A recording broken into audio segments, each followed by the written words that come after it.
Hello, good morning second year students. स्वागत है आप सभी का आज की क्लास में। आज हम स्टार्ट कर रहे हैं plant physiology and biochemistry portion, जिसमें हमारा आज का टॉपिक है फिजियोलॉजी ऑफ फ्लोरिंग प्लांट्स या फ्लोरिंग। ठीक है, और फ्लोरिंग की अगर अपन फिजियोलॉजी की बात कर रहे हैं तो इसमें परफेक्ट दो टॉपिक्स में डिवाइड हम इसको कर देते हैं, क्योंकि यहाँ पे फ्लोरिंग की फिजियोलॉजी को कौन कौन, एक एंडोजीनस कैरेक्टर्स, ठीक है, दूसरा जेनेटिक कैरेक्टर्स, तीसरा वहाँ की खुद की फिजियोलॉजी, और चौथा एनवायरमेंटल कैरेक्टर्स जो हैं वो क्या करते हैं, प्रभावित करते हैं या इफेक्ट डालते हैं, जिसकी बेस पे फ्लोरिंग होना या न होना। तो यहाँ हमारा आज का टॉपिक हो गया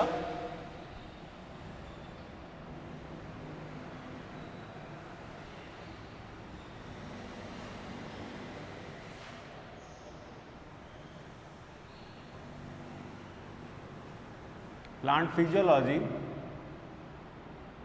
and biochemistry.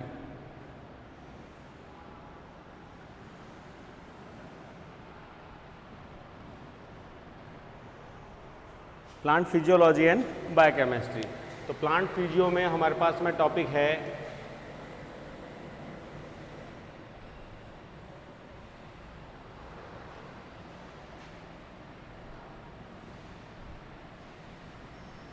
Physiology of flooring.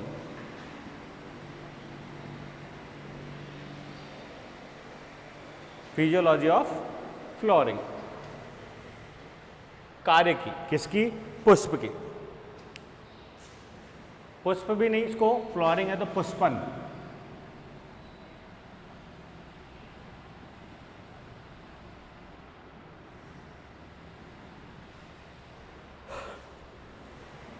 Normal अगर अपन चले एंटोजोनी की तरफ, तो यहां पे हम ये कह सकते हैं जीवात जनन में कि पुष्पन जो है एक्चुअली में है क्या। तो हम कह सकते हैं कि फ्लोर जो है मॉडिफिकेशन ऑफ शूट अपेक्स। ठीक है, एक तरीके से जो शूट अपेक्स या कलिका है उसके मॉडिफिकेशन की वजह से या डेवलपमेंट के कारण शूट जो है वो किस में चेंज हो जाता है, फ्लोर के अंदर। क्लियर है। तो फ्लोर की अगर एंटोजोनी की हम बात करें या जेनेटिक्स की हम बात करें तो normally that is shoot apex या बर्ड, इस बर्ड के ऊपर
दैट इज गाइनोशियम या कार्पल इनिशियल्स। ये हो गया स्टेमन्स, ये हो गया पेटल्स, ये हो गया स्टेमा वो सेपल्स, ब्रैक्ट्स। ठीक है, तो ये इनिशियल, तो कहाँ से, शूट अपेक्स से। तो तो शूट अपेक्स से जब हम इसकी स्ट्रक्चर को देखते हैं बाय एक्सरे क्रिस्टलोग्राफी या एक्सरे विवर्तन द्वारा, तो यहाँ पे हमें ये किस रूप में दिखते हैं इंटरकैलरी स्ट्रक्चर्स में, these are nodal sections. Clear है? और इन नोडल सेक्शंस जो हैं इनसे प्रत्येक चक्र जो है पुष्प का, सेपल, पेटल, स्टेमन और कार्पल्स, ये बिल्कुल वैसे ही इनकी उत्पत्ति दिखाई देती है जैसे कि स्टेम में लीफ की होती है या लेटरल ब्रांचेस की हो रही है बर्ड्स के रूप में। और यही रूपांतरित भाग जो है वो पास पास इकट्ठे होकर होल के रूप में एक पुष्प की संरचना में डेवलप हो रहा है। ठीक है, तो ये एक सिंपल से स्ट्रक्चर है इसके अंदर। तो हम ये कह सकते हैं कि जो फ्लोरिंग है उसकी कार्य की किस किस पर, खुद पादप की किसके ऊपर, एंडोजीनस अंतर्जात क्षमता पे। ठीक है, दूसरा उसकी निश्चित संरचना जो है उसकी जेनेटिक्स पे डिपेंड करती है, क्योंकि ये जो संरचना है जेनेटिकली कंट्रोल्ड होती है प्रत्येक चीज़ के लिए। बाद में हम बात करेंगे इस पर, लेकिन जैसे अगर अपन कहें तो फिक्स भाई कोहेन इसको ABC ग्रुप्स के अंदर बांटा है, जिसमें ये रहा सेपल्स के लिए ग्रुप A जीन्स काम आते हैं, पेटल्स के लिए group A and B genes काम में आ रहे हैं, स्टेमन्स के लिए group B and group C genes काम में आ रहे हैं, और कार्पल्स के लिए ग्रुप C जो है जीन्स जो है यहाँ पे क्या होते हैं, प्रयुक्त होते हैं। ठीक है, तो ये तो एक तरीके से जेनेटिक कंट्रोल हो गया, और इन सारी चीज़ों को हमको पता लगता है बाय म्यूटेंट्स एक्सप्लॉइटेशन से। म्यूटेंट्स के द्वारा हमको इन सारी चीज़ों क्या होता है, रिसर्च का ज्ञान हो रहा है। तो ये हमारा सेकेंडरी ऑप्शन है। अभी हमारा पॉइंट जो आज का चल रहा है वो है फिजियोलॉजी ऑफ फ्लोरिंग। तो फिजियोलॉजी में ये सारी संरचना बन गई, किससे बन गई, स्टेम से बन गई। कब बन गई, जब उसके जीन्स ने उसको सक्रिय किया, जब एनवायरमेंटल कंडीशंस के अंदर जो है वो डेवलप हो रहा है। तो यहाँ पे हमारा सबसे पहला पॉइंट जो चल रहा है वो कौन सा हो गया, एंडोजीनस। एंडोजीनस, एंडोजीनस का मतलब अंतरजात। क्योंकि अगर किसी भी पादप की या किसी सजीव की हम बात करें तो हमें आसानी से दो उसकी निश्चित अवस्थाओं का बोध हो जाता है उसकी फिजियोलॉजी के अकॉर्डिंग। सबसे पहली उसकी अवस्था जो होती है वो होती है विभज्योतक। ठीक है, और विभज्योतक के बाद में उसकी होती है इलोंगेशन, दीर्घीकरण, और दीर्घीकरण के बाद में उसमें क्या होता है, एक तरीके से दीर्घन के बाद में मैच्योरिटी या डिफरेंशिएशन, विभेदन। डिफरेंशिएशन हो गया, विभेदन हो गया। तो विभेदन से क्या डेवलप हो रहे हैं, ऊतक, टिश्यूज एंड ऑर्गन्स, अंग। क्या बन गए, ऊतक और अंग। और ये अंगों की अगर हम बात करें तो इससे बन गया शरीर या बॉडी, प्लांट या एनिमल्स की। तो यहां तक पहुंचने के बाद ये तो अभी प्रारंभिक अवस्था है, तो हम इसको शिशु अवस्था या ज्वेनिल फेज भी बोल सकते हैं। तो एंडोजीनस के अकॉर्डिंग हम चले तो यहाँ पे हम 3 कैटेगरीज बांट देते हैं। जैसे कि फर्स्ट अगर हम बात करें तो दैट इज इन सारी स्टेजेस के बाद में क्या आ जाती है, ज्वेनिल।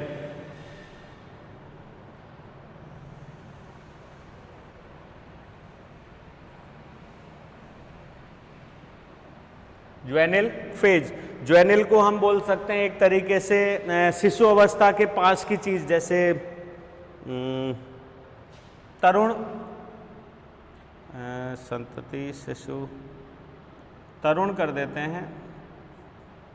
ठीक है, तरुण, क्योंकि 2 अवस्थाएं बेसिकली चलेंगी। एक हो गया वेजिटेटिव और फिर आ जाती है रिप्रोडक्टिव। तो इन सारी चीजों का बनना, विभिजोत की कोशिकाओं से ऊतकों का बनना तो वेजिटेटिव है, कायिक। और यहाँ अगर अपन बात करें फिर रिप्रोडक्टिव की, तो पुष्प का बनना जो है वो किस में आ जाता है, रिप्रोडक्टिव में। तो यहाँ पे सामान्यतः अपन ने मोनोकॉट एंड डाइकॉट्स बांट लिए, पुष्प वो क्या बोलते हैं, पादप। लेकिन मोनोकॉट्स एंड डाइकॉट्स में भी एक और विभेदन हमारे बीच में आ रहा है, जिसके बेस पे हम बोल देते हैं कि पादप जो है वो कैसे हैं। कुछ पादप कैसे हो रहे हैं, एनुअल, ठीक है।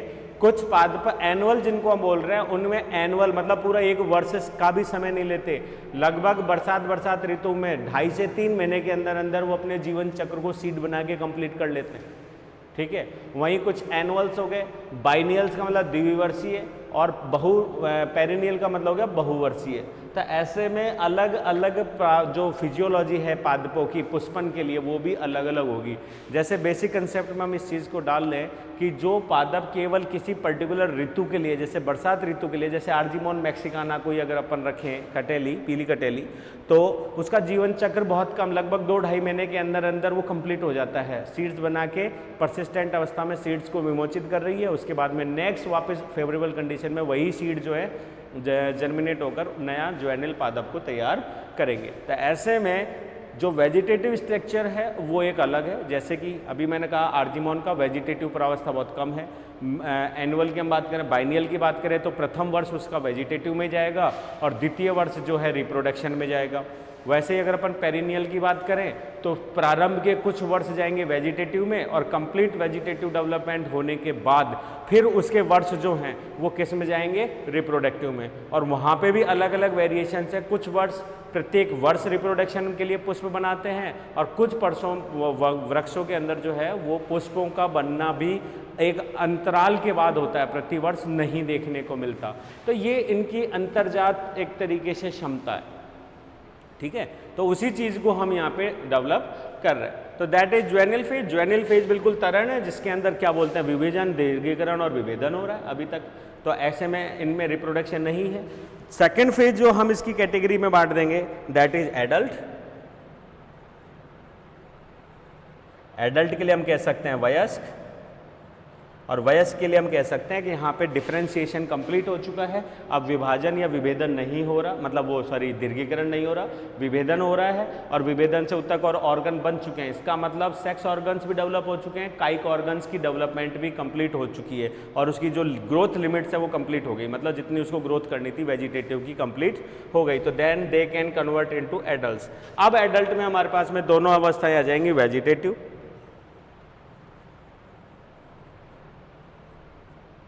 Phase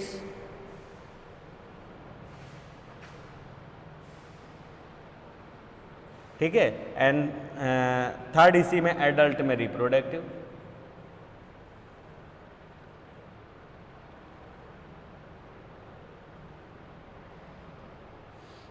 clear. तो यहाँ पे वेजिटेटिव तक तो ये विकास कर रहा है और रिप्रोडक्शन के अंदर फिर ये सेक्स ऑर्गन्स को डेवलप करेगा। देन फ्लॉर्स, मेल फीमेल जैसे भी उसकी क्या बोलते हैं अंतर्जात क्षमता है, और देन उसके फ्लोर्स का जो है फिर आगे रिप्रोडक्शन में भागीदारी होगी।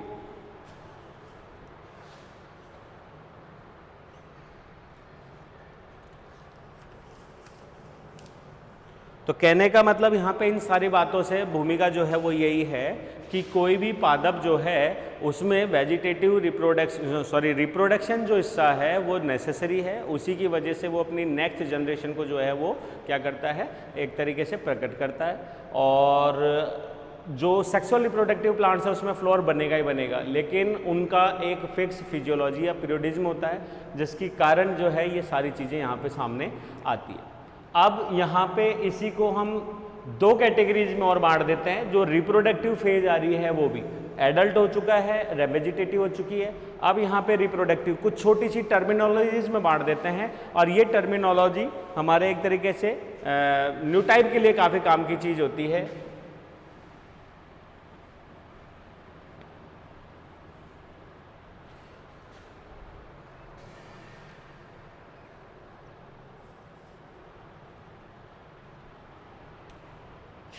जैसे रिप्रोडक्टिव फेज के लिए अगर हम बात करें तो एक यहाँ पे आ जाता है क्या बोलते हैं, कॉम्पिटेंट।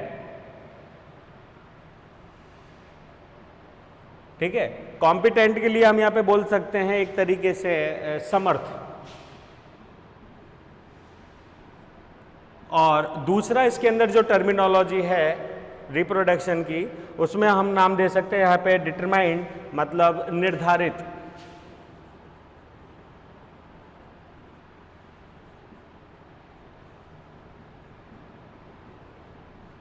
दोनों टर्म्स को समझना, समर्थ एक सिंपल वे में हम कह सकते हैं समर्थ, या एक वर्ड भी हम यूज में लेते हैं समर्थवान या सामर्थ्यवान, ठीक है।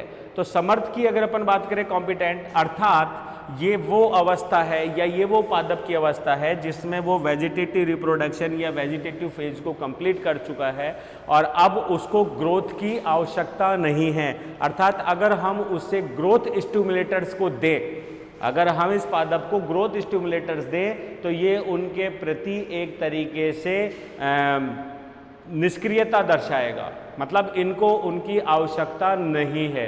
इसी को हम बोलेंगे सामर्थ्य। जैसे अगर हम किसी को कोई चीज़ देना चाहते हैं तो उसको आवश्यकता है तभी तो वो आपसे दान लेगा, उसको आवश्यकता नहीं है, समर्थ आदमी है तो वो आपसे दान कभी नहीं लेगा, उल्टा वो अपन से कम दुर्बल आदमी जो है उसको दान देगा, और दैट इज समर्थ, ठीक है। तो इस समर्थ के लिए एक एग्जाम्पल जैसे हम दें कि किसी एक पुष्प या किसी एक क्या बोलते हैं वृक्ष जिसको हम बोलते हैं स्कंद, स्कियोन, ठीक है। और दूसरा हमारे पास क्या होती है कलम, दूसरा वर्ड क्या आ जाता है हमारे पास में कलम। तो स्कियोन और कलम की अगर अपन बात करें, स्टॉक जिसको हम बोलते हैं,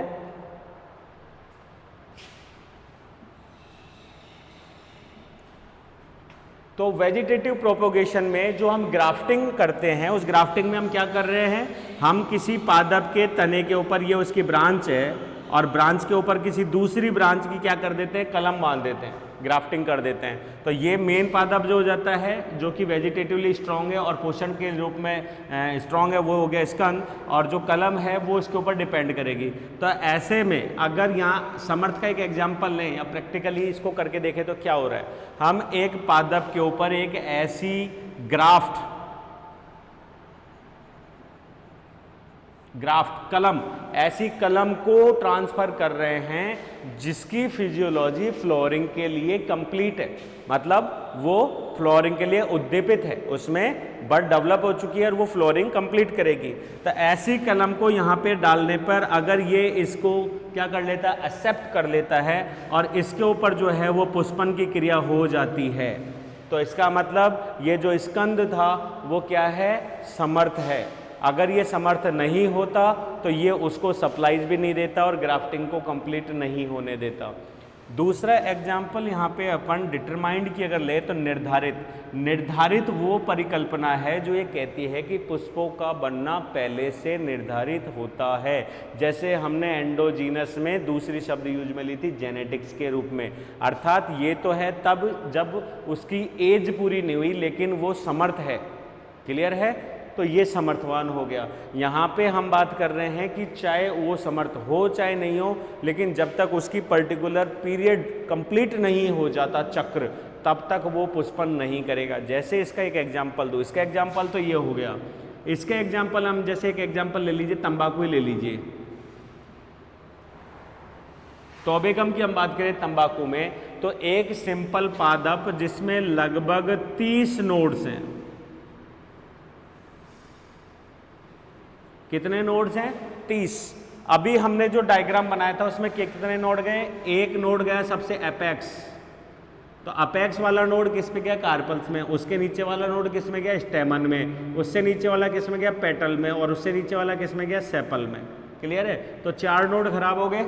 तो इसका मतलब ऐसा वृक्ष जिसमें कितने नोड्स हैं, 30, उसमें से ऊपर के 4 जो हैं उनको छोड़कर, 4 को छोड़कर नीचे के 26 नोड्स जो हैं उनमें अगर लीव्स डेवलप हो चुकी हैं, बन चुकी हैं या लीव्स आ चुकी हैं, तो 26 लीव के बाद वाले जो नोड्स हैं वो किस में कन्वर्ट हो जाएंगे, पुष्पों में कन्वर्ट हो जाते हैं।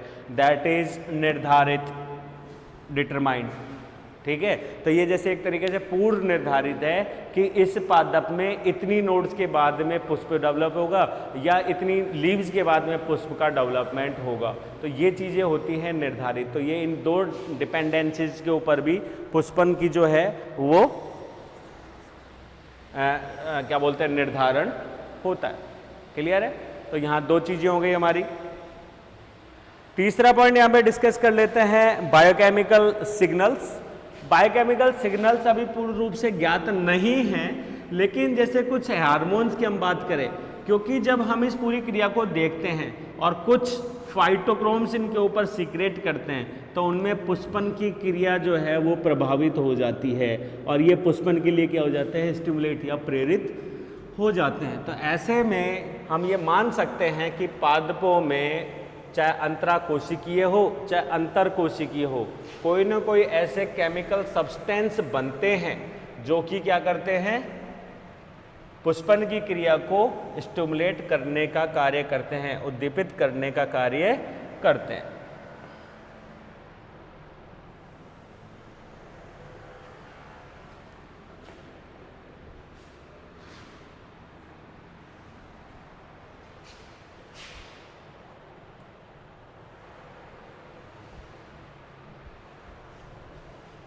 तो यहाँ पे अभी तो हम केवल यहाँ पे दो ही नाम दे सकते हैं, जैसे कि जिबरेलिन हार्मोन है और एक फ्लोजीन्स को नाम दे सकते हैं, जो कि अभी पूरी तरीके से ज्ञात नहीं है, जो कि क्या करते हैं, उद्दीपन का कार्य करते हैं।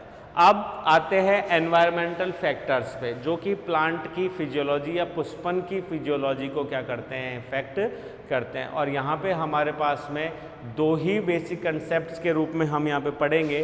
फर्स्ट इज दीप्तकालीन या फोटोपीरियडिज्म, ठीक है, और दूसरा इसी पे पढ़ लेंगे टेम्परेचर का प्रभाव। पहला तो हो गया ताप का प्रभाव, दूसरा हम पढ़ लेते हैं टेम्परेचर का प्रभाव।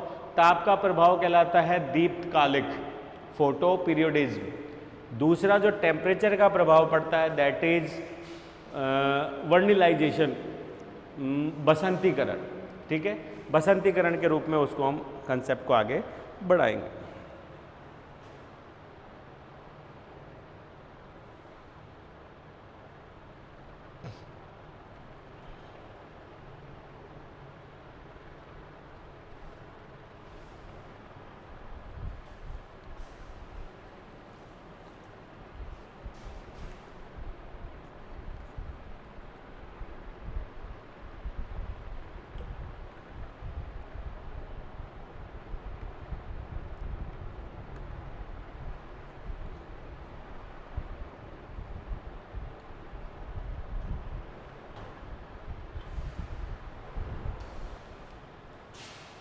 तो पहला कारण तो हो गया हमारा कौन सा, लाइट के कारण, क्योंकि पुष्पन की क्रिया एनवायरमेंटल फैक्टर से भी इफेक्टिव होती है, होगी। इसको वैसे अपन बेसिक कंसेप्ट्स के रूप में समझ सकते हैं।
तो फिजियोलॉजी ऑफ फ्लोरिंग में अगर अपन बात करें तो फ्लोरिंग जो है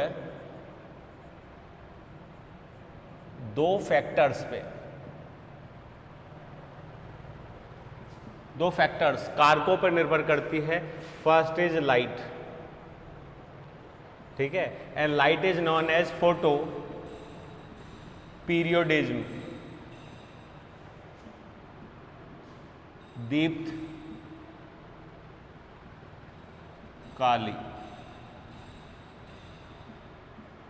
एंड सेकंड जो है वो किस पे डिपेंड कर रहा है, temperature, that is known as वर्निलाइजेशन।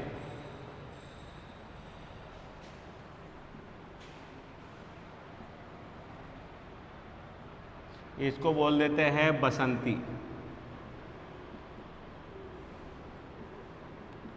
जिसको सामान्य भाषा में हम ये भी कह सकते हैं शीत उपचार, बीजों का शीत उपचार करना। और इसी बसंतीकरण का प्रभाव जो है बड के ऊपर भी पड़ता है, फ्लोरिंग डिले करने या फ्लोरिंग को स्टिमुलेट करने के लिए। तो आज के टॉपिक में अभी हम पढ़ रहे हैं फोटोपीरियडिज्म, ठीक है। फोटोपीरियडिज्म को कंप्लीट करते हैं, ये मिटा देता हूं मैं।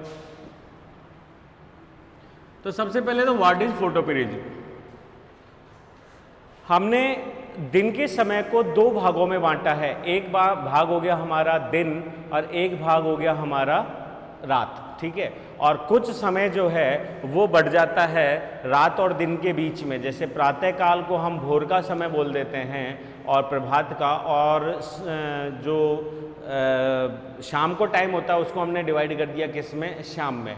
तो लगभग आधे से पौन घंटे का टाइम सुबह और आधे से पौन घंटे का टाइम शाम को। तो 24 आवर्स को हमने दो भागों में बांट दिया, किसमें, लाइट में और नाइट में।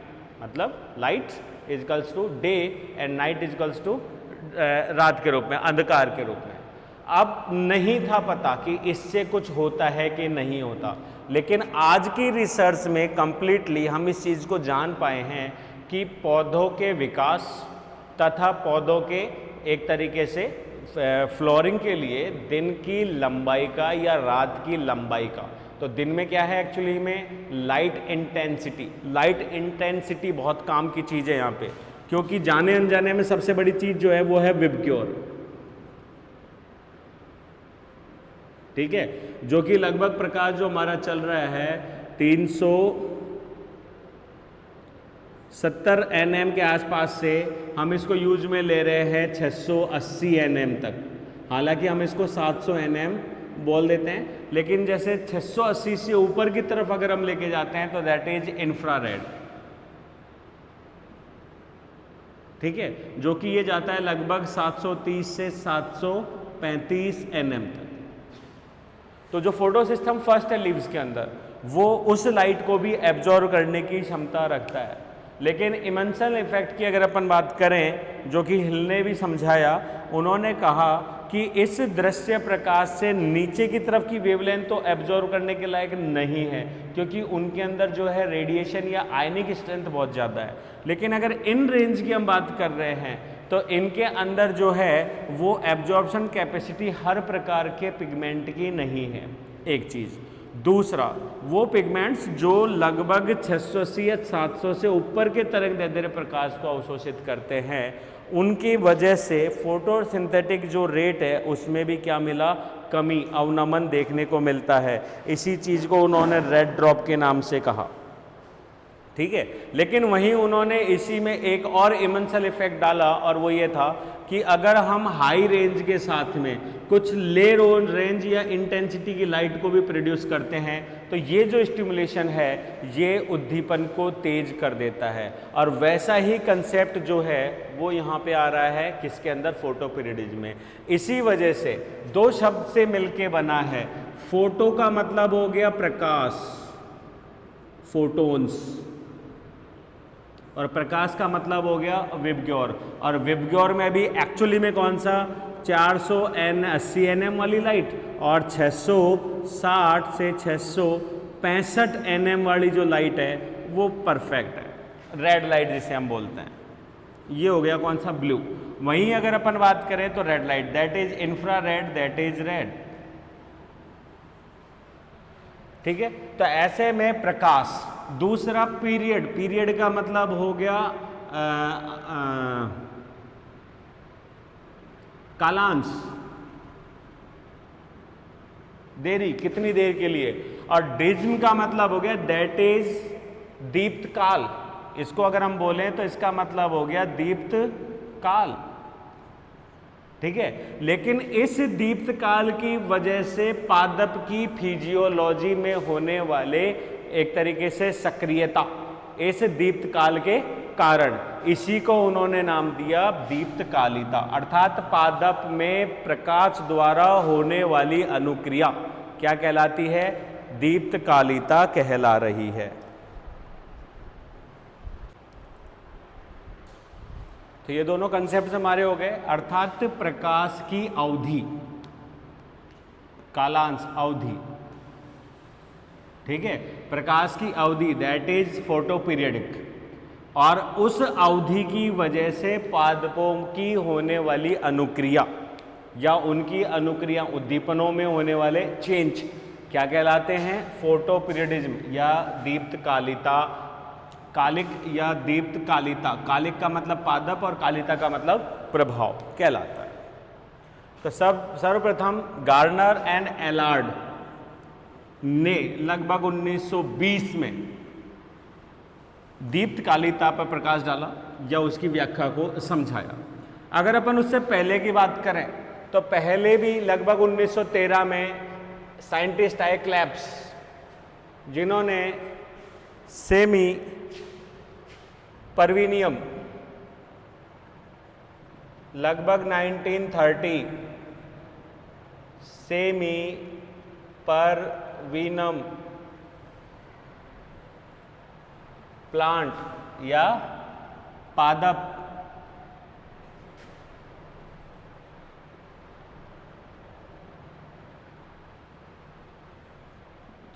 सेमी परवीनम प्लांट जो था उनके ऊपर रिसर्च करते हुए ये एक नतीजे पे पहुंचे, ठीक है। उन्होंने क्या किया, ये पादप को किस में उगाया? ग्रीष्म में,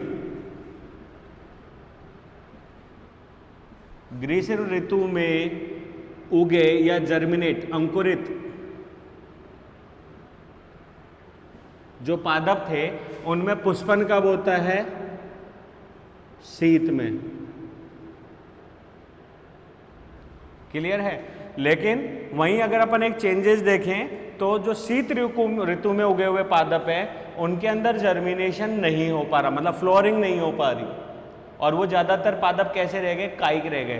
तो ऐसी कंडीशन पे जब इन्होंने इसके ऊपर एक कृत्रिम प्रकाश डाला तो पर्टिकुलर वेवलेंथ की लाइट के कारण इनके अंदर पुष्पन क्या हुआ? प्रेरित हुआ। अर्थात इस पादप में उन्होंने ऋतु के बगैर जो है पुष्पन को स्टिमुलेट किया, और किसकी वजह से? केवल प्रकाश की वजह से।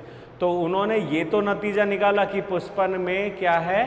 प्रकाश का प्रभाव पड़ता है। तो ये फिजियोलॉजिकल जो फैक्टर है इसको तो उन्होंने दिया, लेकिन इस प्रभाव के कारणों को समझा नहीं पाए, ठीक है। देन गार्नर एंड एलार्ड लगभग 1920, ठीक है, उन्होंने क्या किया? उन्होंने मैरीगोल्ड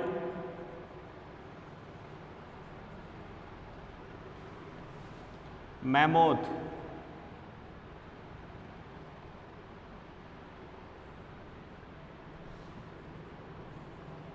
ये तंबाकू की एक स्पीसीज है, वैरायटी,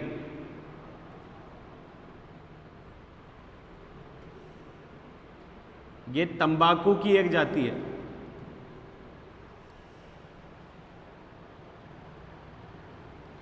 ठीक है। मैरीगोल्ड मैमोथ जो है तंबाकू की एक जाति है। इसके ऊपर रिसर्च करते हुए उन्होंने कुछ चीज़ों को देखा, ठीक है। फर्स्ट इन्होंने क्या किया कि तंबाकू की वेरिएशन को वही उसी के समान जब इन्होंने ग्रीष्म मतलब बसंत ऋतु में जर्मिनेट किया, अंकुरित, अर्थात मैरीगोल्ड मैमथ की एक प्रजाति को बसंत ऋतु में उगाने पर इसमें क्या हो रहा है? ग्रीष्म ऋतु में इसमें पुष्पन नहीं होते,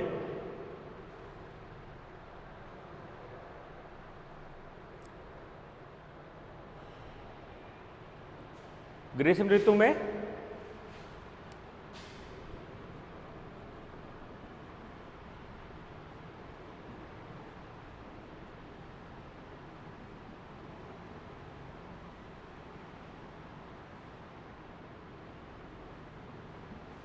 ग्रीष्म ऋतु में इसमें क्या है? पुष्पन नहीं होता, ठीक है। वहीं अगर अपन शीत ऋतु की बात करें, पुष्पन कैसा हो रहा है? पुष्प गिर जाते हैं, क्लियर है, ठंड की वजह से डेवलप नहीं हो पा रहे। लेकिन जब उन्होंने देखा कि शीत ऋतु में जो सीड है मैरीगोल्ड के, उन्हें ग्रीन हाउस इफेक्ट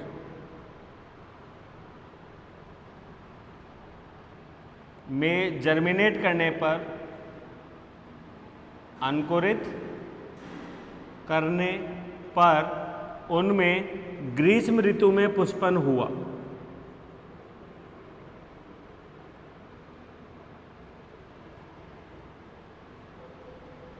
तथा शीत ऋतु में भी उनके पुष्पन जो है उन पे ठंड का प्रभाव नहीं था और वो आसानी से क्या हो गए, डेवलप हो गए। तो इन रिसर्च के नतीजों से जो गार्डनर एलार्ड थे, उन्होंने सबसे पहले टर्म निकाली, कौन सी, मिटा दी, दैट इज फोटो पीरियडिज्म, दीप्तकालिता, अर्थात पादप की फ्लोरिंग की फिजियोलॉजी, पुष्पन की कार्यकी पर दिन के प्रकाश या प्रकाश की लंबाई का प्रभाव पड़ता है। ये उन्होंने पहली बार इस चीज पे क्या किया, रिसर्च से नतीजा निकाला।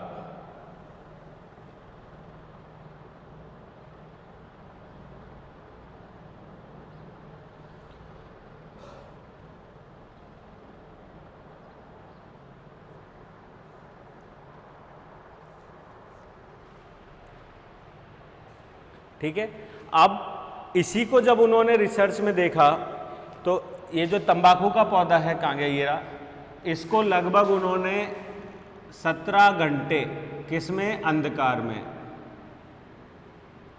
और लगभग 7 घंटे किसमें रखा, प्रकाश में। तो इसमें पुष्पन प्रेरित हुआ। ठीक है, अगर हम इस ड्यूरेशन को कम करते हैं तो पुष्पन जो है अवरुद्ध हो जाता है। क्लियर है। वहीं एग्जाम्पल्स ले लेते हैं, जैसे कि गेहूं, पालक, ठीक है, इनमें देखा जाता है तो इनमें जो टाइम ड्यूरेशन है वो ये उल्टा हो जाता है, रिवर्स में। उनको ज़्यादा प्रकाश की जरूरत होती है, अगर कम प्रकाश दे देते हैं तो उनमें पुष्पन नहीं होता। तो इस बेस पे उन्होंने फोटोपीरियडिज्म को 5 भागों में बांटा। ठीक है,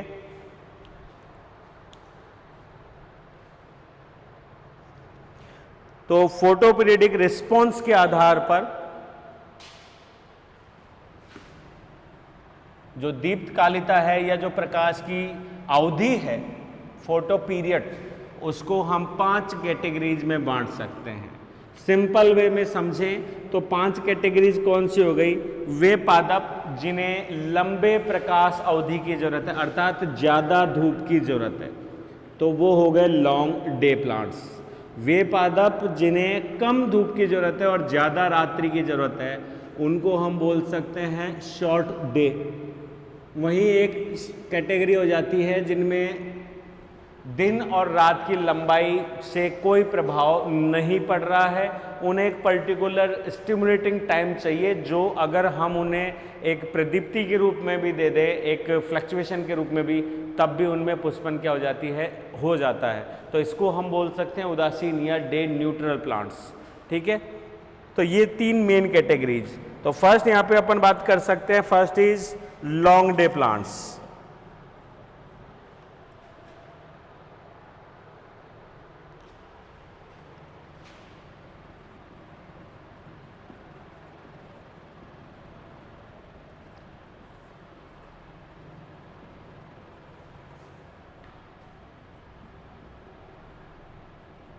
बेस पर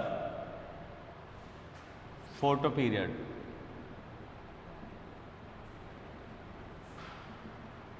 ठीक है। फर्स्ट वन जो यहाँ पे अपन कैटेगरी ले सकते हैं वो कौन सी हो जाएगी, लॉन्ग, शॉर्ट डे से शुरू करते हैं।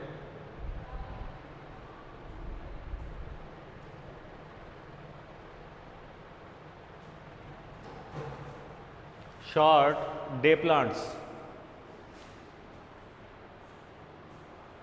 ठीक है।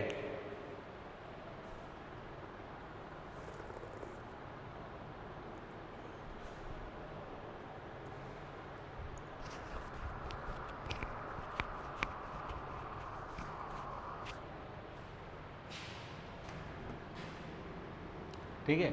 एक्चुअली में शॉर्ट डे प्लांट्स क्यों नाम दिया, क्योंकि यहाँ पे दिन की लंबाई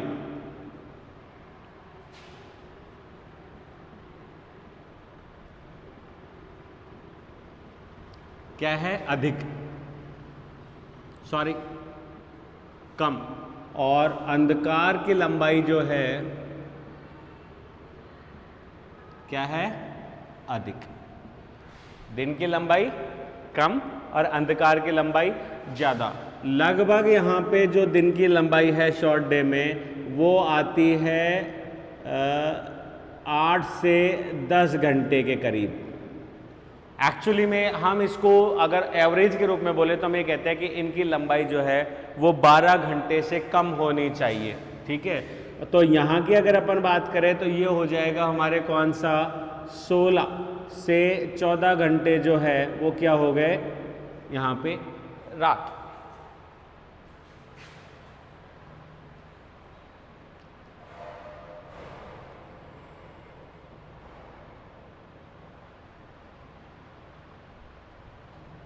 ठीक है, 12 घंटे का अगर शेड्यूल अपन बांटे तो ये हो गया 24, 6, 12, 18।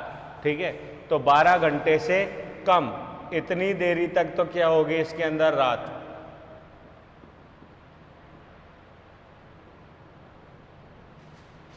उल्टा कर दिया।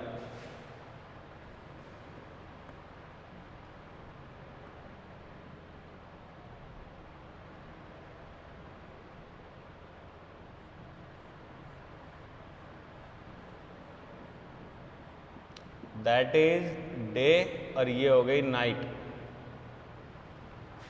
ठीक है, तो इन पादपों को उजाले की या दिन की प्रकाश की आवश्यकता कम हुई और किसकी जरूरत पड़ गई, एक सतत अंधकार की आवश्यकता ज्यादा हो गई। क्लियर है, तो अभी तक तो हम केवल यही समझ रहे हैं कि इन्हें दिन की आवश्यकता कम होती है, इसी वजह से इस प्रकार के पादपों को हम शॉर्ट, छोटे दिवसीय पादप के नाम से जानते हैं, या अल्प दिवसीय या अल्प दीप्ति पादप।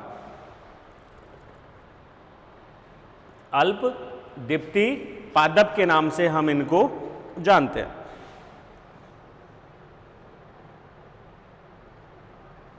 इसी को ही व्यवहारिक रूप में हम दूसरी कैटेगरी में अगर बांटे तो हम इन्हें ये भी कह सकते हैं कि these are also long night plants. ठीक है, LNP and that is SDP, short day plants. इसमें हम एग्जाम्पल्स दे सकते हैं आसानी से, जैसे कि तंबाकू हो गया। ठीक है, उसके अलावा काफ़ी कुछ स्पीसीज जिसके अंदर हम यहाँ पे जैंथियम यूज में ले सकते हैं। सोयाबीन हो गया,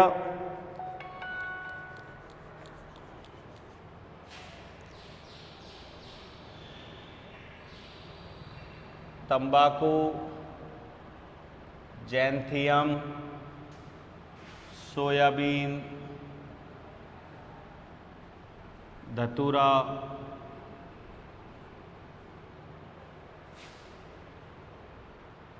काफ़ी एग्जाम्पल्स हैं। और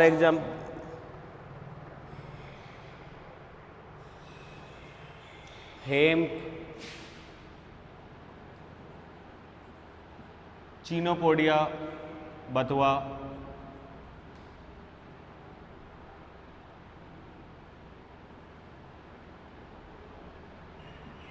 आदि।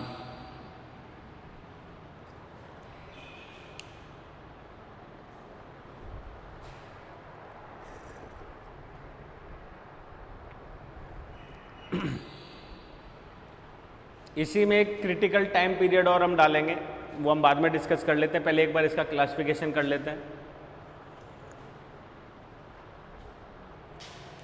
सेकेंड, शॉर्ट डे हो गया, that is long day plant. Crucial time period में इस चीज को ध्यान रखना। ठीक है, लॉन्ग डे प्लांट, इसको हम बोल सकते हैं LDP। इस प्रकार के पादपों में दिन की लंबाई 12 घंटे से ज़्यादा, 12 घंटे से ज़्यादा होती है। लगभग डे लेंथ कितनी हो जाएगी? 12 से 15 घंटे, और भी 16 कर देते हैं, 16 घंटे तक हो सकती है। ठीक है, और वहीं अगर अपन नाइट की बात करें तो वो हो जाएगी हमारे कितनी? 12 घंटे से 16 का मतलब हो गया 8 घंटा, तो 12 से ज़्यादा ही होगी। तो हम इसको 12 की जगह कितना कर देते हैं? 14 से 18 बढ़ा देते हैं। क्लियर है? तो ये कितनी हो गई? 18 का मतलब 6 और 14 का मतलब कितना हो गया? 10। तो इसमें रात्रि का समय कितना रह जाता है? मात्र 10 से 6।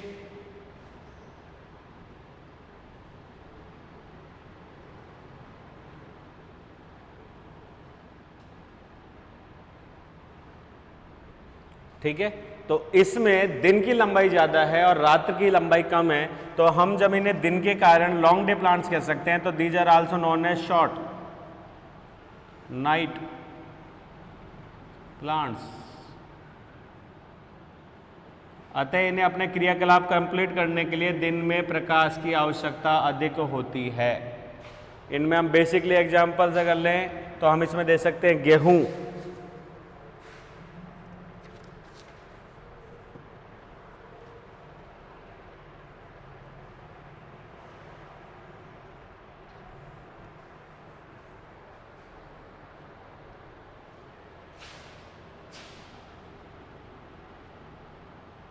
गेहूं, पालक, जई। ठीक है, सिंपल।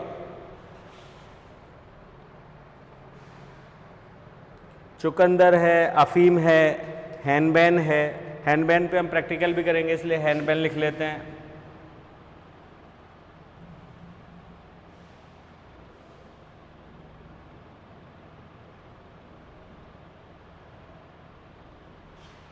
गेहूं, पालक, जई, हैनबैन, काफ़ी एग्जाम्पल्स हैं।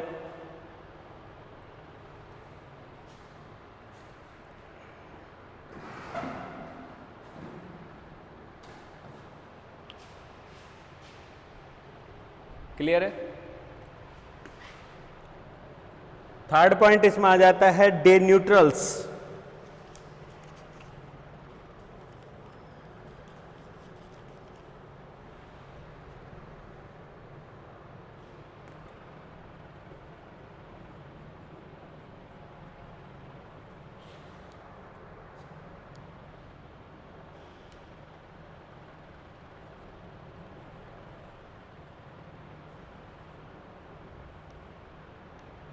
That is DNP।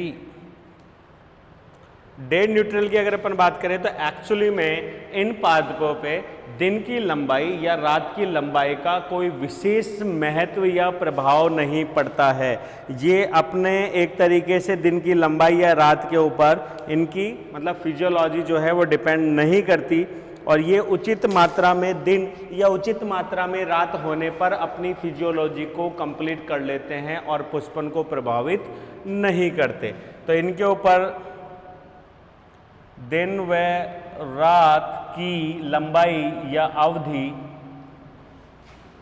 बराबर होती है। तो एक्चुअली में दिन और रात की लंबाई बराबर नहीं हो सकती। वर्ष के 2 या 3 से 2 ही समय में ऐसा होता है कि बराबर हो, तो इन पे कोई प्रभाव नहीं पड़ता, अप्रभावित।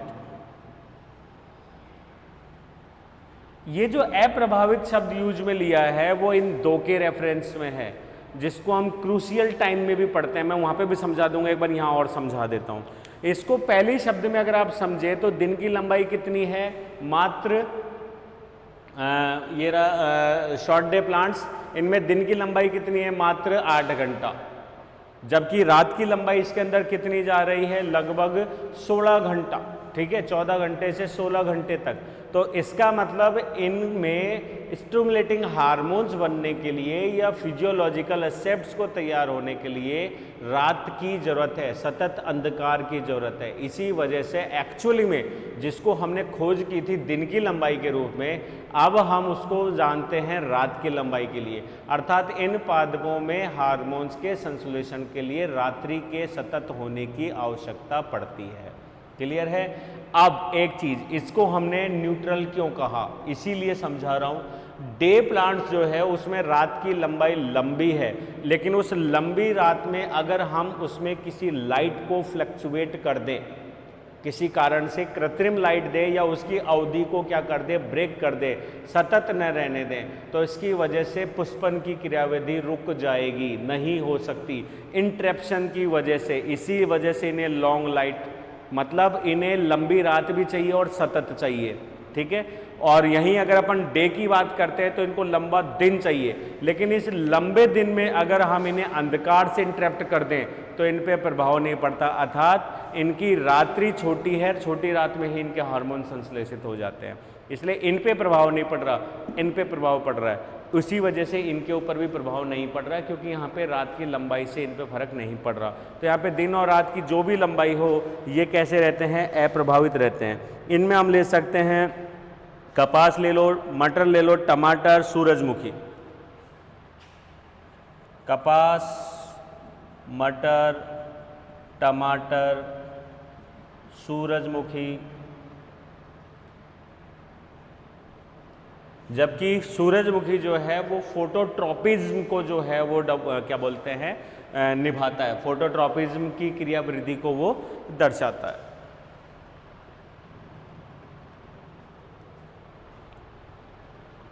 ठीक है, दीज आर डे न्यूट्रल। ठीक है, तो इसमें हम रात्रि का कोई हिसाब नहीं कर सकते, also known as day neutral. चौथा पॉइंट, हम यहाँ पे इंटरमीडिएट प्लांट्स की बात करेंगे।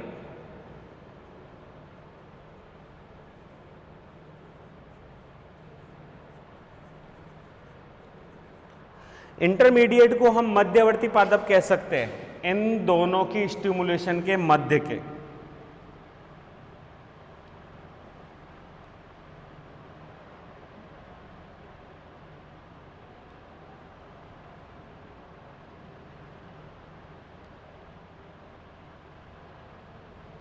मध्यवर्ती, इंटरमीडिएट, दोनों के मध्य। एक्चुअली में इनमें हो क्या रहा है, यहाँ पे हम कह रहे हैं स्टिमुलेट्स की हमारे प्रभाव नहीं पड़ रहा, यहाँ पे दिन की लंबाई में अगर हम उसको ट्रिप्शन कर भी दें तो फर्क नहीं पड़ रहा, लेकिन यहाँ पड़ रहा है रात्रि में। तो यहाँ क्या हो रहा है एक्चुअली में इंटरमीडिएट प्लांट्स में, कि इन्हें अपने क्रूशियल टाइम, जो पर्टिकुलर इनका टाइम है, लेंथ है प्रकाश की या अंधकार की, उसी अंधकार या प्रकाश की लेंथ पे इनको लाइट चाहिए। अगर उसमें थोड़ा भी वेरिएशन आता है तो इनमें पुष्पन की क्रिया नहीं आती। तो एक तरीके से हम इनको जो है वो सटीक, सेंसिटिव के नाम से कह सकते हैं कि ये बिल्कुल सेंसिटिव प्लांट्स होते हैं, जिनमें अगर घंटे की लाइट, जैसे कि हम ये रहा, कहाँ गया, हैनबेन के क्रूशियल टाइम में उसको लगभग 11 घंटे से कम प्रकाश की आवश्यकता है, तो अगर हमने उसे 10 घंटे या 12 घंटे की लाइट दी तो नहीं होगा। 11 घंटे का मतलब 11 घंटे की लाइट इसको चाहिए।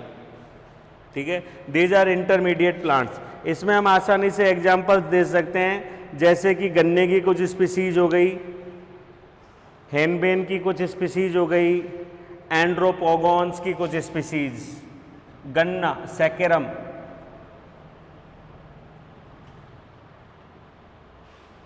Species, हैनबेन species.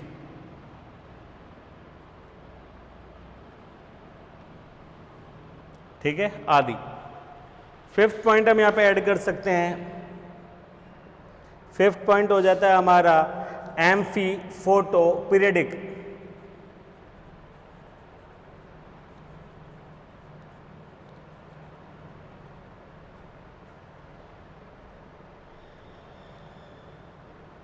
Amphi photo periodic plants,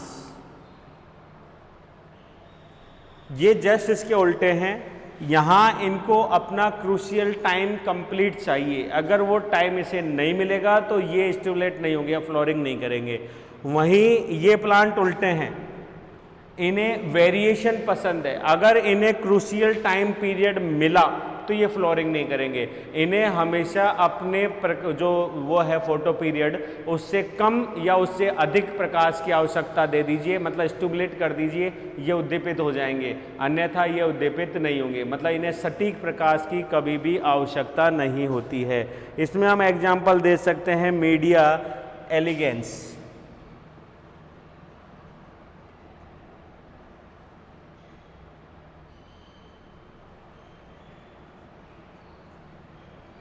media elegance इसका एग्जाम्पल के रूप में हम प्रयुक्त कर सकते हैं। तो ये हमारे 5 जो हैं क्रूशियल टाइम पीरियडिक जिनकी वजह से प्लांट्स फ्लोरिंग रिस्पॉन्स करती है।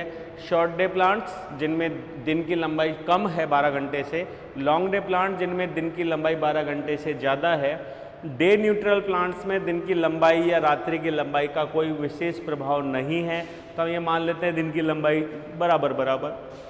इंटरमीडिएट प्लांट्स जो है उनमें दिन की लंबाई से प्रभाव नहीं है। इंटरमीडिएट प्लांट जो है शॉर्ट डे या लॉन्ग डे प्रकार के हो सकते हैं, ठीक है। इनमें सबसे बड़ी समस्या ये है कि जो क्रूशियल टाइम है वही चाहिए, उसके बिना अगर इनको मिलेगा तो ये स्टिमुलेट नहीं होंगे या फ्लोरिंग को जो है सस्पेंड कर देंगे। वहीं एम्फी पीरियडिक प्लांट्स वो होते हैं जो दोनों प्रकार के हैं होने में तो, और इन्हें एक तरीके से टॉलरेंसी चाहिए, इन्हें सटीकता नहीं चाहिए। इनके लिए दिन की लंबाई या दिन की वो जो कमी या अधिकता जो है वही इनके स्टिमुलेशन का कारण बनती है।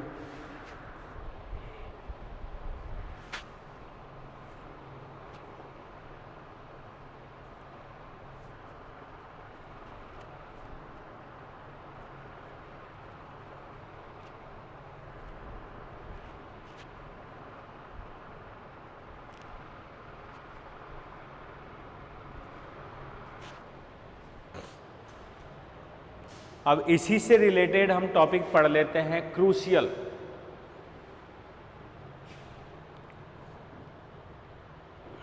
या क्रिटिकल डे लेंथ।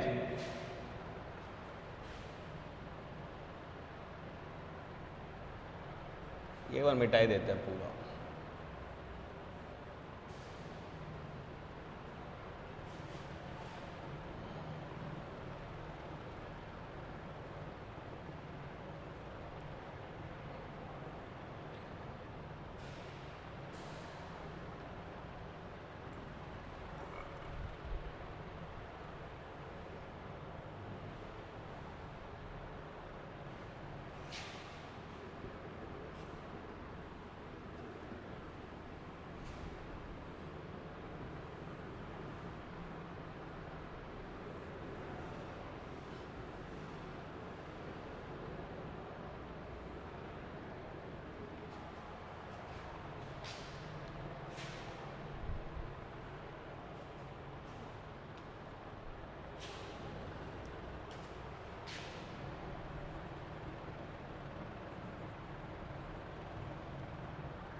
कांतिक दिवस लंबाई।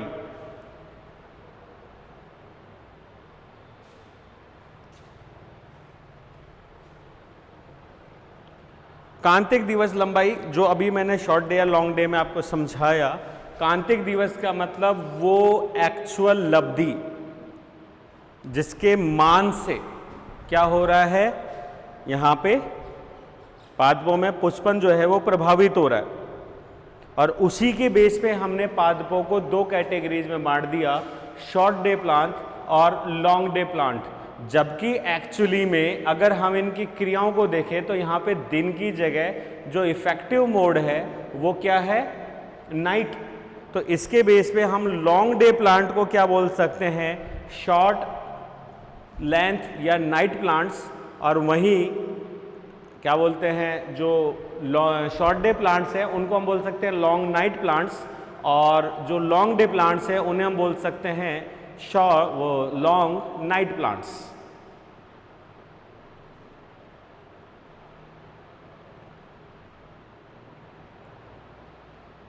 उल्टा हो गया, लॉन्ग डे प्लांट्स को शॉर्ट नाइट प्लांट्स और शॉर्ट डे प्लांट्स को